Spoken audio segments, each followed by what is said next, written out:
Shalom Bapak Ibu Saudara yang dikasihi Tuhan. Seri pengajaran hari ini berjudul Keberhargaan Kesempatan.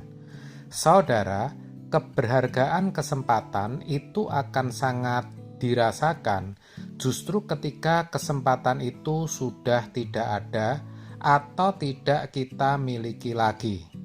Kesempatan itu menjadi sangat berharga atau sangat bernilai karena seringkali kesempatan itu tidak datang yang kedua kali atau tidak bisa terulang kembali.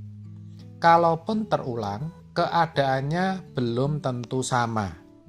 Sama halnya keberhargaan kesempatan yang Tuhan berikan kepada kita akan benar-benar kita rasakan ketika kesempatan itu sudah tidak ada lagi. Akhirnya kita hanya bisa menyesal karena tidak menggunakan kesempatan, momentum, atau waktu yang Tuhan sudah berikan itu. Dalam Efesus 5 ayat 16 dikatakan demikian, "Dan pergunakanlah waktu yang ada, karena hari-hari ini adalah jahat." Jadi, waktu atau kesempatan dari Tuhan itu harus kita pergunakan sebaik-baiknya dan semaksimal mungkin. Saudara, saya percaya saudara mengerti akan hal ini. Tetapi seringkali kita gagal memanfaatkan kesempatan itu. Dan ketika kesempatan itu sudah tidak ada lagi, kita baru sadar bahwa kesempatan itu begitu tak ternilai ketika kita ada di hadapan tahta pengadilan Allah. Kita baru menyesal dan sadar bahwa dunia itu begitu jahat. Itulah sebabnya jangan sampai kita menyia-nyiakan kesempatan tersebut. Kiranya Tuhan membuka mata pengertian kita untuk mengerti betapa bernilainya kesempatan itu, betapa mahalnya.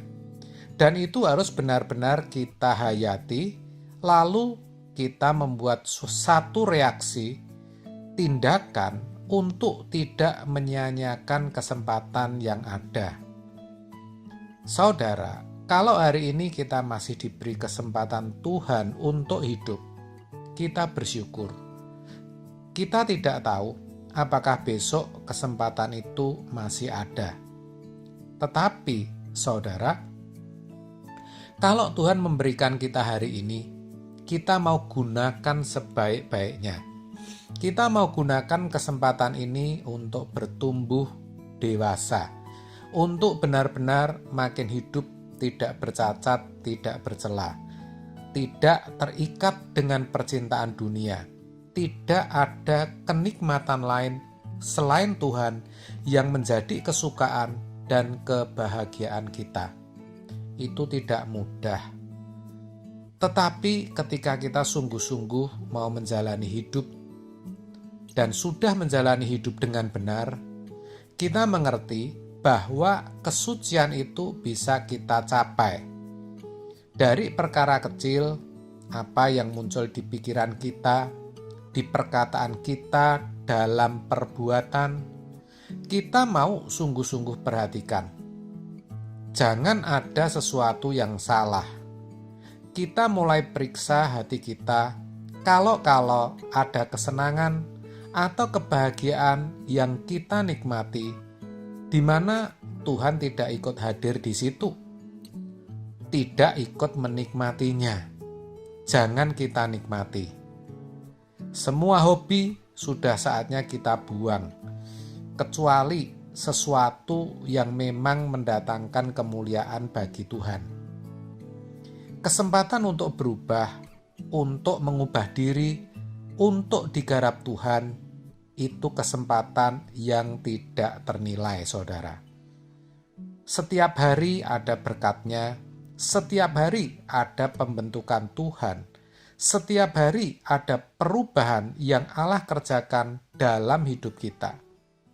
Dan itu bisa terjadi kalau kita merespon penggarapan Tuhan. kita merespon didikan Tuhan, kita merespon ajaran Tuhan. Percayalah saudara, setiap hari ada berkatnya yang baru. Soal makan, minum, kesehatan, kesembuhan, dan lain-lain, tentu harus kita kerjakan dengan tanggung jawab.